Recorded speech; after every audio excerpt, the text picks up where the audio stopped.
আসসালামু আলাইকুম সবাইকে।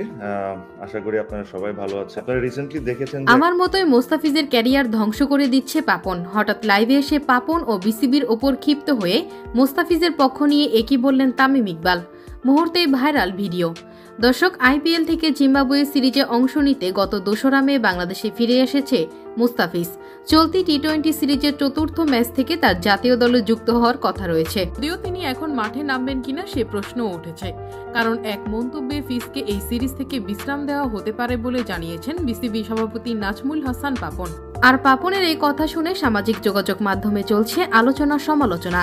কেউ কেউ তো বলছে মোস্তাফিজের ক্যারিয়ার ধ্বংস করে দিতে যাচ্ছে বিসিবি, কেননা আইপিএল এর মতো বিশ্বমঞ্চ থেকে মোস্তাফিজকে দেশে এনে বসিয়ে রেখেছে তারা, যার কারণে ভক্ত সমর্থকরা ক্ষিপ্ত হয়ে আছেন বিসিবির ওপর।